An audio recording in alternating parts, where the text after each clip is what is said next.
은혜 받으실 성경 말씀은 잠언 8장 13절입니다.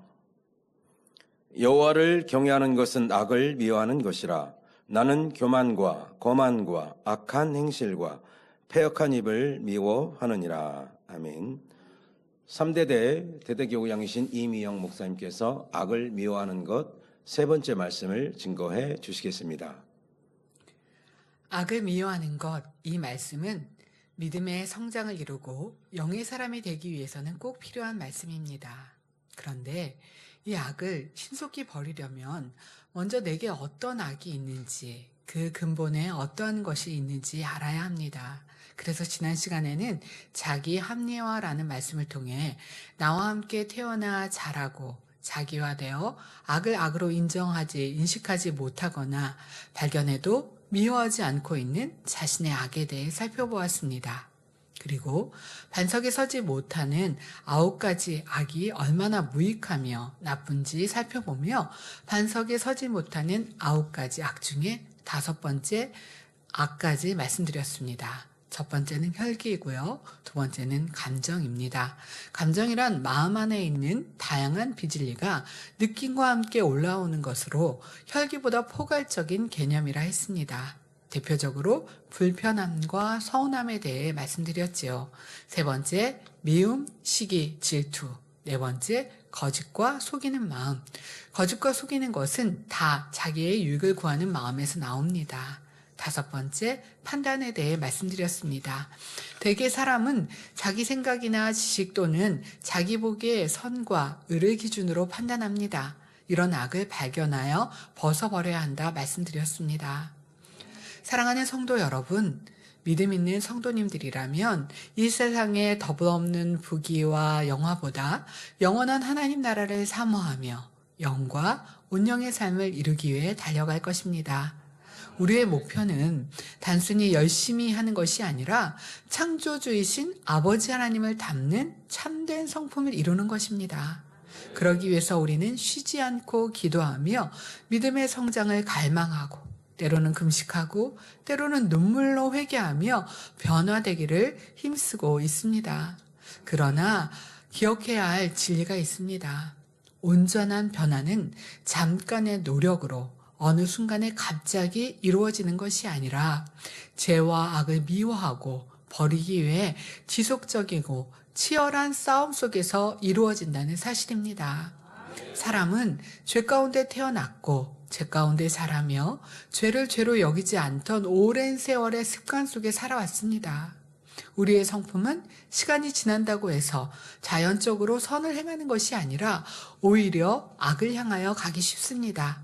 그러하기에 변화되고자 결심했다면 금방 변화되는 것이 아니죠.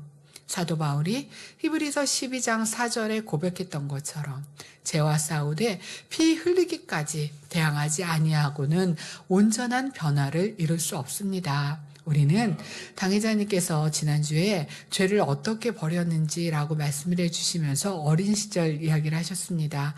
목자님께 혼나는 일이 있었고, 그래서 목자님이 매를 드시는 시간이 있었는데, 그 시간에 목자님께 이 사람이 옆에 아저씨에게 아저씨, 이 사람이 저를 이렇게 죽이려고 해. 이런 멘트를 했다는 말씀을 하셨습니다.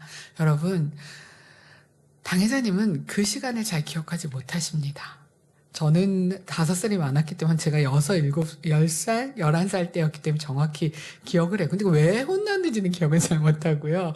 혼났던 배경은 기억을 합니다. 원로 목사님께서는 무슨 잘못을 하면 하나하나 잘 질문을 해요. 이건 왜 그랬어? 왜 그랬어? 그럼 설명을 쫙 해드리면 또 질문하시고 대답하고 그래서 다 인지하도록 설명을 하십니다. 그리고 그 설명이 끝나고 나면 그러면 어떻게 할까? 라고 하시며 그러면 몇 대를 맞겠습니다. 이렇게 그랬던 시간들이 있었어요. 그래서 제가 먼저 당회장님께 설명을 드리고 원로 목사님께 설명을 드리고 원로 목사님은 그건 그렇고 이런 설명을 하시고 이런 대화들이 오갔습니다. 그리고 그러면 이렇게 5대를 맞자 그리고 수진이는 3대를 맞자라고 하셨어요. 그렇게 결정이 딱 나면 그냥 매를 맞으면 됩니다. 근데 이수진 당회자님은 그때 매를 처음 맞는 거였던 거예요. 맞아봤던 기억이 없어요. 그러니까 제가 맞고 나서 이수진 목사님도 어머니 목사님께 얘기를 하시는 거죠. 제가 이렇게, 사실은요, 상황이 이랬고요, 이건 이랬고요, 라고 설명을, 이제 이 설명은 끝났기 때문에 세대면 세대를 딱 맞으면 되는데, 그렇지 않았던 시간이었습니다. 그래서, 당회장께서는 그 시간이 되게 큰 충격, 그러니까 그때를 기억하는 게 아니라 그런 상황이 있었다라는 얘기를 들으면서 늘 마음에 기억하셨습니다. 내게 이런 모습이 있지? 그걸 눈물로 기억하시고 간절히 마음에 두시고, 아버지 내가 이런 모습까지라도 온전히 빼내기를 원합니다. 온전히 아버지 보시기에 아름다운 모습으로 나와지기를 원합니다. 기도하고 기도하셨습니다. 근데 우리는요, 얼마나 많은 모습들이 있습니까? 그런데 덮었고 감추었고 그것쯤이야 하고 많은 것들이 스쳐 지나갔습니다. 오늘 말씀을 통해서도 다시 말씀을 들으며 내가 그런 게 있었나? 나는 아닌가? 하고 그냥 넘어가는 것이 아니라 하나하나를 붙잡으셨으면 좋겠어요. 기억이 없는 시간까지라도 들었던 얘기라도 붙잡고 눈물로, 아버지 내게 이런 모습이 있는데 빼내기를 원합니다. 기도했던 당회자님의 기도처럼 우리는 분명히 내가 알거든요. 나를 들여다보면 이게 감정이었고 이게 판단이었고 이게 서운함이었고, 이런 우리가 명백히 아는 비진리들을 정말 아버지께 매달려 기도하고 연습하고 훈련하고 노력해서 다 아버지 보시기에 온전하고 아름다운 모습으로 나와야 할 줄 믿습니다. 이제 우리가 지금까지 죄와 악에 대해 얼마나 안일했는지 돌아보아야 합니다. 죄를 멀리하려는 마음은 있었지만 죄가 멀어지기 위한 치열한 싸움은 부족하지 않았는지 우리는 점검해야 합니다. 신앙생활 중 어느 정도 변화가 일어난 것처럼 느껴질 때 사람은 쉽게 방심합니다. 이 정도면 괜찮지 않을까? 이제는 예전보다 넘어지지 않겠지? 라고 스스로 평가할 때 그 순간이 가장 위험한 때입니다. 죄와의 싸움에서 어느 정도 노력하다 힘들다가 멈추거나 포기하면 버렸던 악이 다시 살아나 육체의 일로 발전할 수 있습니다. 예를 들어 간음을 끊기 위해 뜨겁게 기도하고 금식하며 승리했다 할지라도 그 마음 깊은 곳에 악한 속성이 온전히 뽑히지 않았다면 사단은 가장 약한 순간을 노려 다시 불을 붙입니다. 그래서 고린도전서 10장 12절에 그런즉 선줄로 생각하는 자는 넘어질까 조심하라고 말씀하십니다. 우리는 자신의 의지와 노력만으로는 변화가 안 되는 것을 더욱 명확히 깨달아야 합니다. 하나님께서 베풀어 주신 사랑을 깨닫고 그 사랑 앞에서 자신을 낮추며 철저히 하나님을 의지할 때 우리는 지금까지와 비교할 수 없는 빠른 변화를 얻을 수 있습니다. 하나님의 도우심을 구하고 간절히 변화되기 위해서 나를 비우고 내려놓을 때, 아버지 내게 이런 모습이 있는데 도와주세요. 함께해 주셔서 정말 변화되기 원합니다. 라고 나를 내려놓을 때 빠른 변화가 있다 말씀하셨습니다. 이 변화의 시작점은 자기 안에 있는 악을 인정하는 정직함, 그리고 그 악을 마음 깊은 곳에서부터 미워하는 마음입니다. 우리는 오늘은 그 중에서도 신앙의 여정에 가장 강하게 방해하는 두 가지 악, 곧 거짓과 속이는 마음, 그리고 판단하고 정죄하는 마음을 살펴보고자 합니다. 지난 시간에도 거짓과 속이는 마음에 대해 또한 판단에 대해 말씀드렸지만 오늘은 더욱 세부적으로 살펴보겠습니다. 네 번째, 거짓과 속이는 마음입니다. 잠언 8장 13절에서 하나님은 분명히 말씀하십니다. 나는 교만과 거만과 악한 행실과 패역한 입을 미워하느니라. 거짓과 속이는 것은 모두 자신의 유익을 구하는 마음에서 나옵니다. 사람은 흔히 순간의 어려움을 모면하기 위해 거짓말을 하거나 자신을 포장하여 상대에게 잘 보이기 위해 보태거나 숨기는 것, 거짓말을 합니다. 혹은 물질의 유익을 위해 상대를 속이기도 하지요. 이런 일은 내게는 유익이 되어도 상대에게는 큰 손해가 되는데 아량곳하지 않고 어찌하면 더 속여 내게 유익이 될까 연구하는 악한 세대가 되었습니다. 지금은요, 상대에게 큰 피해를 준다 할지라도 내게 유익이 된다면, 내 가정에 유익이 되고 내 직장에 내 월급이나 내 수입에 유익이 된다면 상대가 수천만 원, 수억의 손해를 본다 할지라도 그냥 기쁨으로 그 일을 하는 일들도 보거나 들을 수 있습니다. 상대가 그 일로 너무나 고통을 당하고 힘들고 그 가정이 어려워질 것을 생각하지 않고 당장 내 앞에 있는 유익, 이익만을 생각하는 세대가 되었습니다. 하지만 하나님을 믿는 성도라면 이렇게 자기 유익을 구하며 다른 성도를 힘들게 하거나 물질의 손해를 입히는 일이 있다면 이는 참으로 큰 악입니다. 이는 곧 하나님과 나 사이에 죄담을 쌓는 것이며 영적인 어둠 속으로 들어가는 길입니다. 그러나 많은 이들이 상대에게 명백한 해를 입히거나 뚜렷한 거짓이 아닐 경우에도 악이라 생각하지 않고 그 악을 미워하지 않습니다. 조금의 거짓이나 가볍게 속이는 것은 대수롭지 않게 여기는 것이지요. 그러니 진실과는 거리가 먼 육의 모습에 여전히 머물러 있게 되고 변화는 더딜 수밖에 없습니다. 명백한 거짓과 속이는 마음은 모두 자기 유익을 구하는 마음에서 나오며 큰 악임을 잘 압니다. 하지만 거짓인지 모르고 넘어가는 악도 얼마나 많은지요. 우리는 흔히 의도적인 거짓말을 한 것은 죄로 여기지만 진실하지 못한 태도, 정확하지 못한 말, 치우친 보고 등은 모두 거짓의 범주에 속한다는 사실을 알아야 합니다. 이런 말씀을 여러 번 들었습니다. 하지만 그건 나와 상관없어 하고 하는 것이 아니라 지나갔던 내 모습, 행동 하나하나에서 내가 감추었거나 내가 어떤 말은 전하고 어떤 말은 전하지 않았는지 이런 것들이 얼마나 정확하게 말하지 않고 있는 건지 상대에게 오해를 불러일으키거나 잘못된 것을 입력시킬 수 있다는 것을 그래서 나는 거짓된 사람이구나 라고 명심하고 내 말들 하나하나를 정확히 말하고 정확히 보고하는 훈련을 해야 합니다. 난 그런 의도 아니었어 하고 그냥 둥글 넘어가고 그냥 슬쩍 넘어가고 내가 거짓말로 하려고 한 거 아니야. 내가 속이려고 한 거 아니야. 이렇게 넘어가는 것이 아니라 명심하고 새겨서 이것이 거짓이고 이게 속이는 마음이지 라는 것을 궁구하며 빼내는 우리가 되어야겠습니다.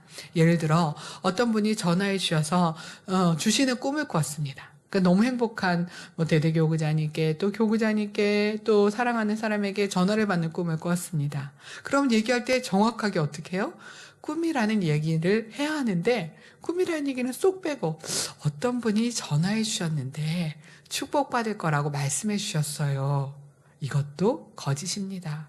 거짓말을 할 의도는 아니었다고 말할 수 있지만 진리로 비추어 보면 그 마음에 거짓이 있고 비진실하게 이런 모습이 나오는 것이며 또한 그 안에는 자기를 높이려는 마음이 숨어 있습니다. 이런 걸 찾아내야 돼요. 내가 그 옆에서 진짜 전화해 주셨어요? 아니요, 꿈이요. 라고 말을 합니다. 그러면 내가 나를 높이는 마음이 있고 내가 정직하지 못하구나. 내가 거짓된 사람이구나. 이걸 붙잡고 아버지께 기도하면서 내가 이런 모습이 있지 생각하고 떠올리고 기도하며 빼내야 변화될 수 있는데 그냥 나 그거 꿈이라고 생각했는데 말하지 않은 거야. 하고 그냥 넘어가고 있지 않는가. 이런 것들이 거짓된 마음임을 알아. 더 빼내고 그냥 그 마음만 빼내는 것이 아니라 아버지 이것은 내가 인정받고 싶은 마음이고 내가 자랑하고 싶어하는 마음이고 내 안의 교만입니다. 그 근본까지 찾아서 발견할 수 있는 우리가 되어야 합니다. 다음의 예로 A와 B 사이에 다툼이 있었습니다. 이 상황을 윗분에게 보고해야 한다면 당연히 정확히 알아보고 보고해야 합니다.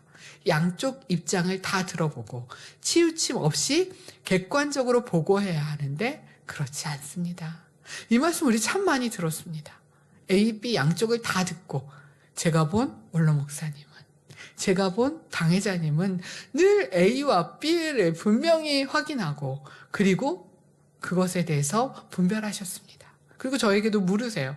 그거 A에게 직접 들은 거예요? B에게 직접 들으신 거예요? 라고 물으셨었습니다. 근데 우리는 얼마나 똑같은 이야기를 전달할 때 A와 친분이 있게 A의 입장에서 말합니다. 더 바로 진실되고 정직하게 해야 하는데 결여된 보고입니다. A를 내가 조금 더 좋아하면 일부러 거짓말을 하려는 건 아니라고 해도 내 안에 치우치는 마음, 공평하지 못한 마음이 있기에 결과는 거짓 보고가 됩니다. B는 내가 좀 싫어하는 사람입니다. 근데 그 내용이 조금 이분이 부족한 부분을 보고합니다. 그러면 A도 B도 알아봐야 되는데 그냥 B에 대해서 그냥 다이렉트로 맞아요. 그분이 이렇고 이렇고 이래요 라고 쉽게 말하는 우리의 모습은 있지 않습니까? 하지만 그 마음에 거짓됨이 없고 진실한 사람은 양쪽의 이야기를 다 듣고 보고할 때도 치우침이 없이 보고합니다. 이것이 바로 거짓된 마음과 진실한 마음의 차이입니다. 거짓은 반드시 큰 사건이나 중요한 보고를 할 때만 나타나는 것이 아닙니다. 또한 하나님의 일을 이룰 때만 나타나는 것도 아닙니다. 오히려 일상생활 속에서 더욱 자주, 더욱 은밀하게 드러납니다. 일상생활에서 말을 전할 때나 어떤 상황을 설명할 때 정확하지 않게 곧 치우치거나 자신의 유익을 구하는 마음이 있을 때 쉽게 나올 수 있습니다. 저는 안 그런데요가 아니라 내 안에 소소한 일 중에 그런 모습이 있었다면, 누구에게 보고할 때 좋게 얘기하고 싶어서 살짝 덮어서 얘기한 것들이 있다면, 이런 거짓을 큰 잘못으로 인식하지 않고 회개하지도 않고 버리라는 노력도 부족한 경우를 봅니다. 나의 정확하지 않고 정직하지 않은 모습, 진실치 않은 모습은 비록 의도치 않았다 할지라도 거짓이 되고 그로 인해 다른 사람에게 피해를 줄 수 있음을 알아야 합니다. 예를 들어 A에 대해 안 좋은 이야기를 들었습니다. 그리고 나도 다른 사람에게 그 이야기를 전했습니다. 그런데 시간이 지나 A에 대한 이야기가 오해였음을 알았습니다. 그러면 내가 전한 사람에게 다시 가서 정정해야 합니다. 내가 그거 알아봤는데 나중에 알게 됐는데 내가 말했던 그 사람들을 찾아가서 내가 잘못 알았어. 그렇지 않았더라고 라고 정정해야 합니다. 그런데 그냥 넘어갑니다.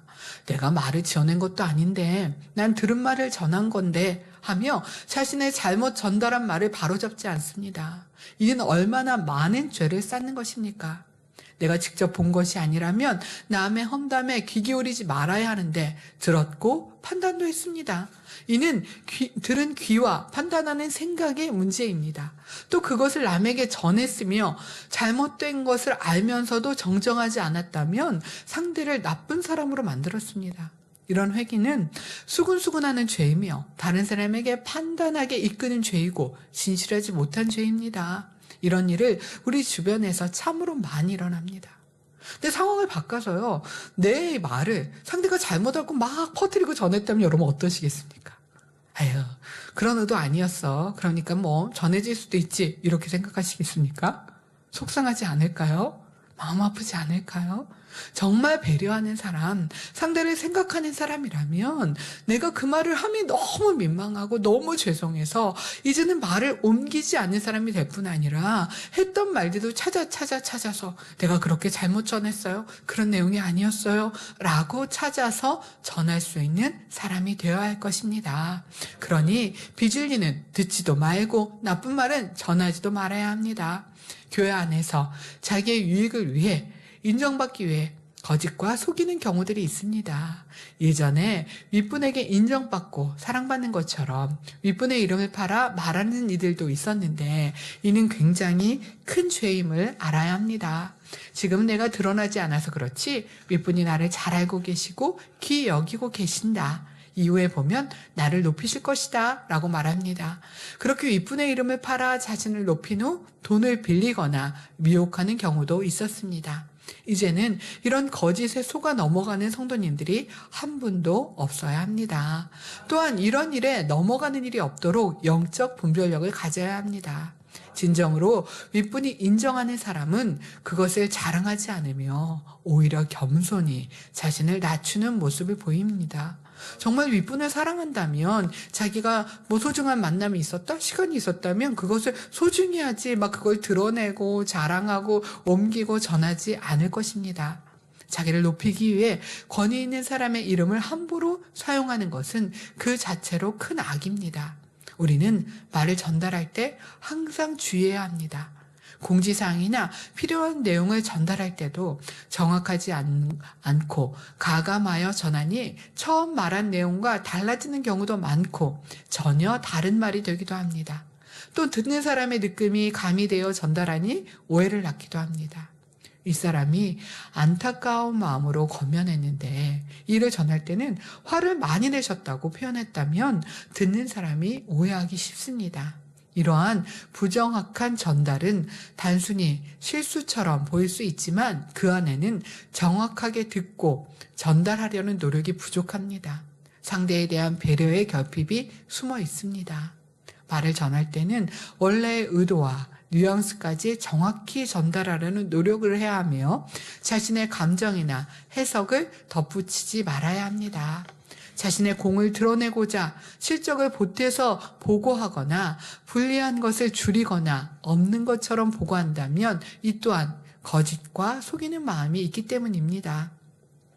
이 사람이 다른 사람의 한 일에 대해 책망을 합니다. 그 당시는 몰랐는데 나중에 보니 자신의 실수로 상대가 그 일을 잘못한 것을 알게 되었습니다. 내 실수로 상대가 잘못해서 이분에게 혼났다는 것을 알았습니다.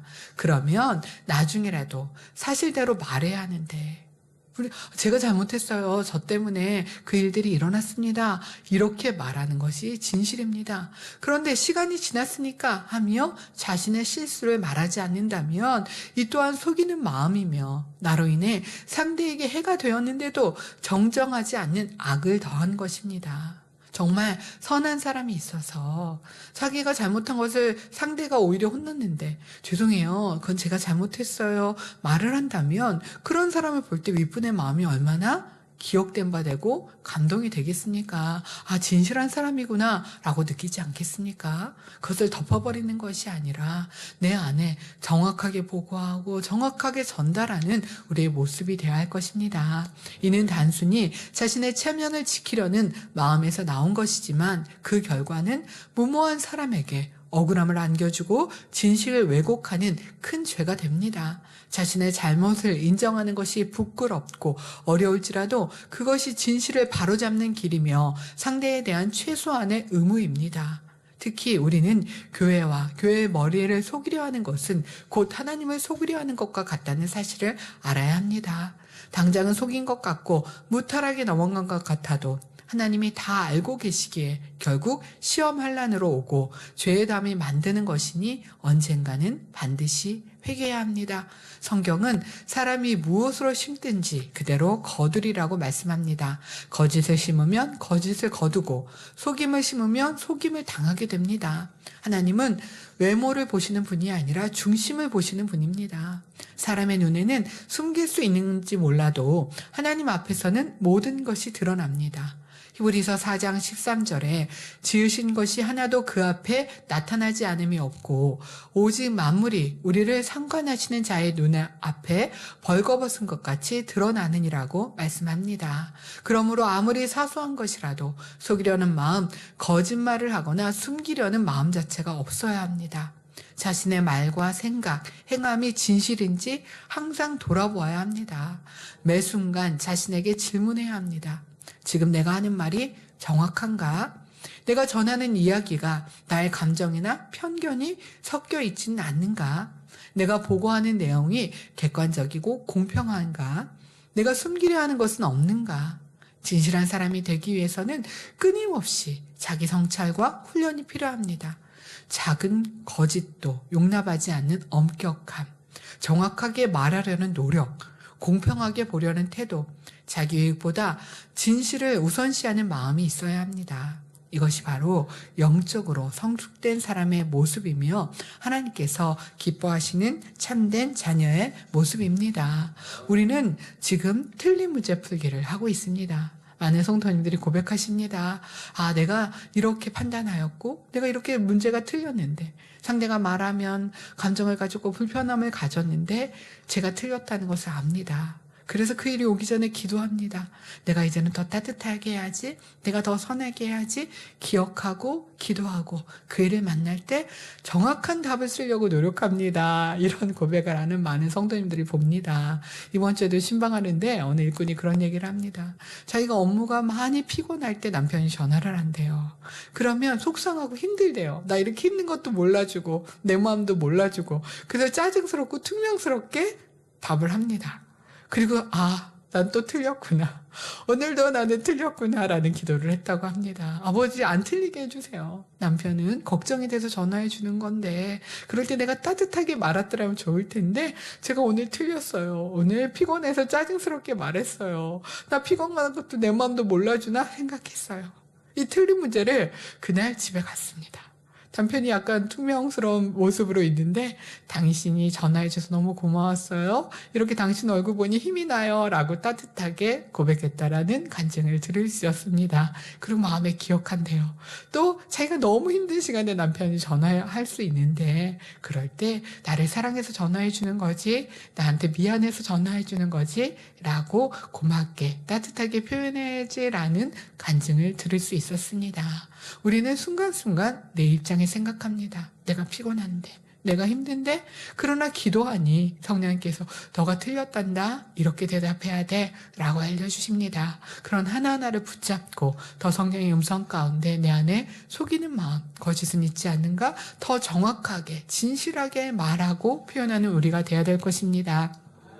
거짓과 속임은 순간의 유익을 가져올 수는 있으나 결국은 큰 해를 초래하게 됩니다. 결국 자신과 하나님 사이에 담을 쌓고 다른 사람에게 상처를 주며 신뢰가 무너집니다. 반면 진실함은 때론 불편하고 손해를 보는 것처럼 보일지라도 결국 영혼의 평안과 하나님의 축복을 가져옵니다. 그러므로 우리는 모든 거짓과 속임을 버리고 진실한 가운데 행하기 위해 날마다 자신을 돌아보며 변화되어야 하겠습니다. 5번째 판단입니다. 지금까지 우리가 미워하고 버려야 할 5번째는 바로 판단이라는 마음입니다. 야고보서 4장 11절에서 12절에 형제들아 피차에 비방하지 말라. 형제를 비방하는 자나 형제를 판단하는 자는 곧 율법을 비방하고 율법을 판단하는 것이라. 내가 만일 율법을 판단하면 율법의 준행자가 아니요 재판자로다. 율법자와 재판자는 오직 하나이시니 라고 말씀하십니다. 사람은 자기 생각이나 지식 또는 자기 보기의 선과 의를 기준으로 판단합니다. 무엇을 보거나 들을 때 아무 느낌 없이 보고 듣는 것이 아니라 느낌을 갖고 그것을 생각하고 평가하게 됩니다. 만일 그 마음에 악이나 세상 것이 많이 있을 때는 선한 것을 보아도 자기 느낌 속에 오해하거나 악하다 판단합니다. 열심히 구제하는 사람을 보고도 저 사람은 자기를 드러내려고 구제한다고 생각하는 경우가 있습니다. 왜 그럴까요? 자기는 자신의 마음은 선을 행할 때 남에게 보이고자 하는 마음이 있기 때문입니다. 시기와 질투의 마음으로 상대를 바라보기에 순수한 선행도 왜곡되어 보이는 것입니다. 세상 말에 바보 눈에는 바보밖에 안 보인다 하는 말처럼 자신의 악이 많으니 그것이 하나의 렌즈가 되어 선과 사랑도 악으로 보고 판단 정죄로 나오게 됩니다. 이는 예수님 시대의 율법학자들과 제사장들의 모습도 분명히 볼 수 있습니다. 선만 행하시는 예수님을 그들은 악인이라 정죄했습니다. 안식일에 병든 자를 고치시면 율법을 어겼다 비난했고 죄인들과 함께 식사하시면 의롭지 못하다 손가락질했으며 권능을 행하시면 귀신의 왕 바알셉을 힘입었다 모독하였습니다. 그들의 마음에 교만과 위선으로 가득했기에 생명의 주이신 예수님을 알아보지 못했고 오히려 십자가에 못 박는 죄를 범했던 것입니다. 이러한 사람은 자기 안에 있는 악과 비진리 안에서 상대를 판단합니다. 그러나 그 판단은 맞지 않습니다. 저 사람은 윗사람에게 잘 보이려고 아부한다. 상대가 나를 싫어한다 등 오해하며 스스로 고통을 받기도 합니다. 윗사람이 아무리 자기를 무심코 자기를 지나쳤다 하면 자기에게 인사도 안 해주고 냉정하게 대했다고 오해하며 혼자 힘들어하는 경우도 있습니다. 실제로는 윗사람이 바빠서 미처 보지 못했거나 다른 급한 일이 있을 수도 있었는데 자신의 마음에 있는 열등함이나 피해의식 때문에 악의적으로 해석하는 것입니다. 척하면 안다라는 말이 있습니다. 그런데요, 척하면 안다가 아니라 척하면 판단이요 정죄다라고 생각하셔야 됩니다. 척했는데 여러분의 결과가 선입니까? 척했는데 사랑입니까? 그건 잘하셨습니다. 그러나 척했는데 이 사람은 과거에 이랬으니까 이럴 거야. 이 모든 것들은 판단이고 정죄임을 알아서 그런 생각들을 하나하나 비워야 합니다. 하지만 그 마음에 선과 사랑, 진리로 가득한 사람은 판단하지 않습니다. 선으로 생각하기에 오해하지 않으며 이해되지 않는 일은 어찌하든 이해하려고 노력합니다. 무례한 상대를 보아도 성격인가 보다 하며 오해하지 않습니다. 어떻게 저렇게 할 수 있지? 하며 판단하며 감정을 갖지 않습니다.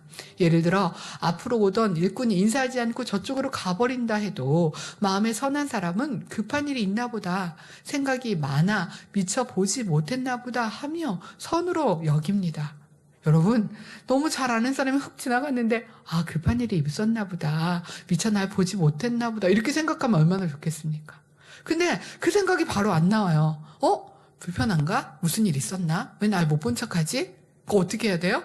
생각을 멈추셔야 돼요. 그리고 자꾸 좋은 생각으로 장착하세요. 저는 이런 훈련을 참 많이 했습니다. 그래서 생각하지 않아요. 멈춰요. 그리고 어떤 게 선이지? 그리고 선한 말을 내거나 선한 행동을 합니다. 저는 어느 때 잘 안 될 때 있거든요.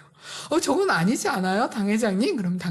그럼 다 성격이 다른 거예요.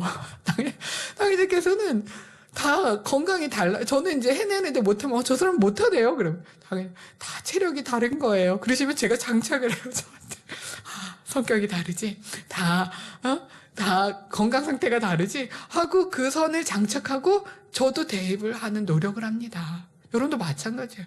나는 왜 저 사람은 착하게 생각하지 난 그렇지 못할까가 아니라 열심히 착하게 생각하기 위해서 노력해 가야 돼요. 우리 앞에 목자님이 계셨던 것처럼 당장께서 그렇게 선하게 생각해서 말씀해 주시니 얼마나 감사합니까? 그래서 그걸 공식으로 저런 만들거든요. 그 일들을 내게 공식으로. 그래, 사람이 건강 상태가 다 다르니까 하고 싶으면 못하는 사람도 있지. 저 사람이 피곤한 건 그런 이유일 거야. 라고 이해해주고 바라봐 주는 것. 이것이 바로 사랑의 실천입니다. 우리는 고린도전서 13장에서 사랑은 오래 참고 모든 것을 믿으며 모든 것을 바라며 모든 것을 견딘다는 말씀이 이런 마음 자세를 의미합니다. 선하게 생각하고 선하게 바라봐 주는 것, 모든 것을 믿는다는 것은 무조건적인 맹신이 아니라 상대의 선으로 여기고 상대의 해석을 이해하려는 사랑의 태도입니다. 최선으로 상대를 이해하려는 그것이 사랑의 태도입니다. 더욱이 판단은 하나님께서 엄하게 경계하고 계신 악이요 교만입니다. 야고보서 4장 11절에 너희가 만일 율법에 판단하면 율법의 준행자가 아니요 재판자로다. 이 말씀은 판단의 본질이 무엇인지 정확히 보여줍니다. 판단은 단순히 다른 사람에 대해 생각하는 것이 아니라 하나님의 자리를 침범하는 교만입니다. 오직 하나님만이 사람의 중심을 아시고 판단하실 수 있는데 우리가 제한된 시각과 불완전한 정보로 다른 사람을 판단하는 것은 곧 하나님의 권위에 도전하는 것입니다. 더욱이 하나님이 보장하시는 하나님의 사람을 판단하는 것은 곧 하나님께 대한 것임을 명심해야 하는 것입니다. 고린도전서 2장 14절에서 16절에 말씀하십니다. 육에 속한 사람은 하나님의 신령한 일을 받지 아니하나니 저에게는 미련하여 보임이요 또 깨닫지도 못하나니 이런 일은 영적으로라야 분변함이니라. 신령한 자는 모든 것을 판단하나 자기는 아무에게도 판단을 받지 아니하느니라. 누가 주의 마음을 알아서 주를 가르치겠느냐. 이 제단과 원로 목사님께서 주신 하나님의 말씀은 믿음이 아니면 깨달을 수 없습니다. 그런데 내가 여전히 세상을 지각하여 죄를 짓고 마음에 악이 가득하면서 하나님의 일과 하나님의 사람에 대해 평가하거나 말을 낸다면 이는 얼마나 어리석은 일입니까? 이는 마치 유치원생이 대학 교수의 강의를 들으며 이건 틀렸다고 말하는 것과 같습니다. 아직 내 믿음이 미치지 못하면 잠잠히 기다리면 됩니다. 겸손히 배우며 성장할 때 언젠가는 깨달음이 임할 것입니다. 이 제단에는 항상 하나님께서 보장하시는 놀라운 일들이 나타나고 있습니다. 이 제단에 향하신 하나님의 섭리와 계획을 바라보며 나아가는 시간들의 흐름에도 크고 놀라운 권능의 역사는 앞으로 나아가는 시간, 앞으로의 시간에도 크고 놀라운 권능의 역사는 항상 끊이지 않았습니다. 우리가 보고 체험하는 권능은 너무나 위대합니다. 해외 손수건 집회를 가보면 한결같은 말씀이 만민의 역사가 아니면 이런 권능을 보지 못한다는 것입니다. 여목회자라도 무시당한 적이 없고 수십 년 목회를 하고 여러 교회를 세운 목회자님들이라 할지라도 기도받기를 사모하는 모습을 봅니다. 다 권능으로 인한 일입니다. 암 환자가 고침받고 불치병이 사라지며 소경이 보고 안진뱅이가 일어나는 권능의 역사는 인간의 지식과 의학으로 설명할 수 없는 하나님의 능력입니다.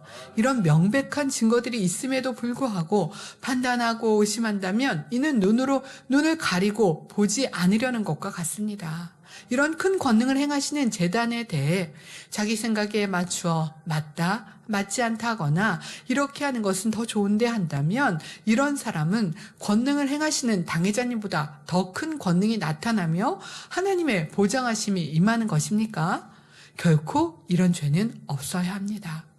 하나님께서 택하시고 세우신 사람을 판단하는 것은 곧 하나님의 선택을 판단하는 것입니다.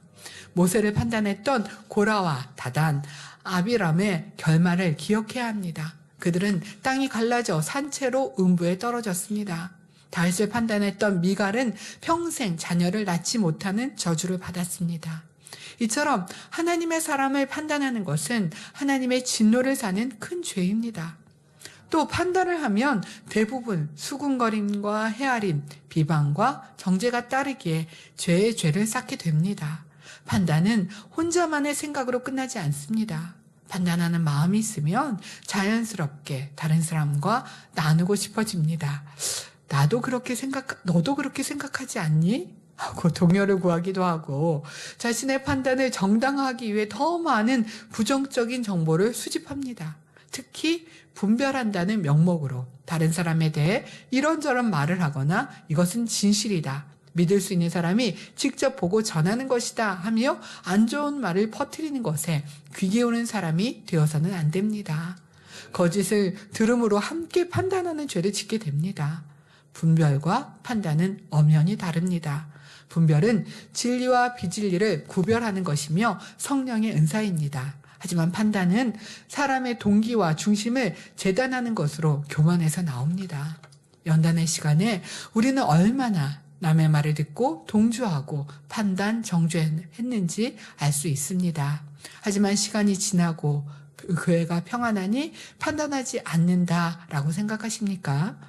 나와 함께하고 있는 회원들에 대해, 구역원들에 대해 일꾼들을 향하여 판단하고 정죄하는 모습이 있지 않는가 돌아보아야 합니다. 특히 나와 생각이 다른 사람이나 다른 성격이 있는 사람에 대해서 판단, 정죄하고 있으면서도 나는 분별하고 있다고 생각하고 있지 않는지 돌아보아야 합니다. 누군가의 잘못된 행동을 보고 저 행동은 성경의 가르침과 다르다라고 지적하는 것은 분별이지만 저 사람은 마음이 나쁘다, 저런 의도가 있는 것이다 단정하는 것은 판단입니다. 우리가 옷에, 저는 그런 생각을 많이 했어요. 옷에 뭐가 묻었어요. 그럼 옷에 뭐가 묻었네요. 이건 판단이에요, 아니에요? 보여지는 현상이에요. 그리고서 제가 털어드릴게요. 이건 괜찮습니다. 근데 옷에 뭐가 참 칠칠 맞으시네요. 단정하지 못하시네요. 이거는 판단과 정죄가 되어지는 거예요. 거기에 느낌을 가미하지 말고 그 보여지는 현상으로 거기서 멈추는 거예요. 아무리 기도한다 하고 충성하여 믿음의 성장을 바라보면서도 여전히 사람의 외모를 보고 판단하거나 소문만 듣고 판단하는 사람은 아직도 믿음의 반석과는 거리가 멀며 큰 악임을 알아야 합니다. 진정한 믿음은 하나님의 관점으로 보는 것입니다. 하나님은 외모를 보지 않으시고 중심을 보십니다. 우리가 사람의 외모, 직분, 지위, 재산, 학벌 등으로 판단한다면 이는 세상적인 기준으로 보는 것이며 믿음이 아닙니다. 믿음이 있는 사람은 겉모습이 초라해 보여도 그 안에 하나님의 형상이 있음을 보며 연약해 보이는 사람도 하나님의 자녀로 귀하게 여깁니다. 이제 판단에 대하여 정확히 정립해야 합니다. 판단은 내가 재판지 않고 하나님이 되려고 하는 큰 교만입니다. 판단은 나의 생각으로 좋다, 나쁘다, 옳다, 그르다 하는 것이지 하나님이 보실 때 맞다, 틀렸다 하시는 것이 아님을 명심해야 합니다. 우리는 전지전능하지 않습니다. 상대방의 과거를 모르고 현재의 상황을 다 알지 못하며 미래에 어떻게 될지도 모릅니다. 그런데 이런 제한된 지식으로 다른 사람을 판단한다는 것은 얼마나 어리석은 일입니까? 하지만 하나님만이 모든 것을 아시고 공의롭게 판단하실 수 있습니다. 또 성경은 나의 비판과 헤아림으로 나도 헤아림을 받는다 하십니다. 마태복음 7장 1절에서 2절에 말씀하십니다. 비판을 받지 아니하려거든 비판하지 말라. 너희 비판하는 그 비판으로 너희가 비판을 받을 것이요 너희 헤아리는 그 헤아림으로 너희가 헤아림을 받을 것이니라. 누가 나를 비판하고 말을 지어낸다면 얼마나 마음이 아픕니까? 억울하고 분하며 상처받습니다. 그런데 내가 이런 악을 행한다면 그 악은 결국 나를 향한 화살로 되돌아온다는 것입니다. 내가 다른 사람을 엄하게 판단하면 나도 엄하게 판단받고, 내가 작은 일에도 트집을 잡으면 나도 작은 실수에 비난받게 됩니다. 이것은 단순한 인과응보의 법칙이 아니라 하나님의 공의로운 심판의 원리입니다. 누가복음 6장 36절에 너희 아버지의 자비하심과 같이 너희도 자비하라 말씀하셨고, 누가복음 6장 37절에 용서하라 그리하면 너희가 용서를 받을 것이요 말씀하십니다. 우리가 다른 사람에게 자비를 베풀지 않으면 하나님도 우리에게 자비를 베풀지 않으실 것이며, 우리가 용서하지 않으면 하나님도 우리의 죄를 용서하지 않으실 것입니다. 그러니 순간순간 판단하고 있는 생각을 물리치고 열심히 기도하여 근본의 악까지 신속히 버려야 합니다. 판단하는 생각이 떠오를 때마다 즉시 비질리의 생각을 부인하고 선으로 생각하기를 결단해야 합니다. 그것이 사실이냐 사실이지 않느냐는 중요하지 않습니다. 내가 지금 누구를 판단하고 있다는 것, 이것이 너무나 민망하고 죄송해야 합니다. 또한 자신의 마음을 날마다 점검해야 합니다. 혹시 교만함이 있지 않는가? 시기와 질투가 있지 않는가? 자기 의가 있지 않는가? 돌아보아야 합니다. 이런 악들이 판단의 뿌리가 되기 때문입니다. 겸손히 자신을 낮추고 자신의 부족함을 인정하며 모든 사람을 나보다 낮게 여기는 마음을 가질 때 판단하는 마음이 사라지게 됩니다. 무엇보다 사랑을 온전히 이루어야 합니다. 사랑은 악한 것을 생각하지 않으며 모든 것을 믿고 모든 것을 바랍니다. 진정으로 상대방을 사랑한다면 판단할 수 없습니다. 사랑의 눈으로 보면 약점보다는 장점이 보이고 실수보다는 노력이 보이며 악함보다는 선함이 보입니다. 이것이 바로 하나님께서 우리를 바라보시는 시각이며 우리가 이런 시각을 가져야 합니다. 약점보다 장점이 보이고 선한 것을 볼 수 있는 아버지 하나님의 눈, 믿어주고 바라봐주는 그런 눈을 가져야 합니다. 결론을 말씀드리겠습니다.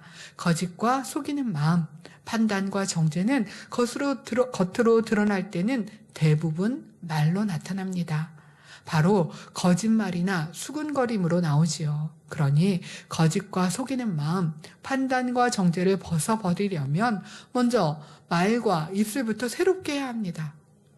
성경 곳곳에 말, 혀를 주의해야 할 것을 말씀하십니다. 잠언 18장 21절에 죽고 사는 것이 혀의 권세에 달렸나니 혀를 쓰기 좋아하는 자는 그 열매를 먹으리라. 잠언 21장 23절에 입과 혀를 지키는 자는 그 영혼을 환난에서 보전하느니라. 또 듣는 귀도 주의해야 합니다. 악한 말이나 거짓된 말, 수군수군하는 말, 남을 험담하는 말에는 귀를 기울이지 말아야 합니다. 어떤 사람이 시험에 들어 죄를 지었다고 가정해 봅시다. 내가 그를 위해 기도해 줄 것도 아닌데 상대의 허물을 뭘 그렇게 알려고 하고 듣고 있는지요. 이보다 더 나쁜 것은 그것을 전하는 입이 되어 있다는 사실입니다. 잠언 17장 4절에 악을 행하는 자는 쾌사한 입술을 잘 듣고 거짓말을 하는 자는 악한 혀에 귀를 기울이느니라 말씀합니다. 내 귀가 거짓된 말과 악한 말, 덕스럽지 못한 말 등에 귀를 기울이고 있다면 그만큼 나는 악을 좋아하는 사람임을 깨우쳐야 합니다. 그러니 성결, 온영을 이루기 위해 달려가는 사랑하는 성도님들, 항상 우리의 입과 귀, 말과 행동, 생각과 마음을 선과 진리에 비추어 아버지 하나님 기뻐하시는 모습으로 멋지게 만들어 가시기 바랍니다. 들으신 말씀을 참고하시면서 함께 기도하시겠습니다. 사랑의 아버지 하나님 감사드립니다. 거짓과 속이는 마음, 판단과 정죄에 대해서 말씀을 드렸습니다. 이 모든 것들은 우리의 입술을 지켜야 된다 말씀하셨습니다. 더 선한 말, 살리는 말, 힘이 되는 말, 상대를 믿고 바라봐주는 말, 내가 판단하고 정죄하는 것이 아니라 기도해주고 기다려주고 더 사랑은 모든 것을 믿으며 바라며 견디는 이 모든 말씀들을 하나하나를 기억하며 이루어감으로 더 깊고 아름다운 모습으로 만들어갈 수 있게 축복해 주옵소서. 감사하고 우리 주 예수 그리스도 이름으로 기도하옵나이다.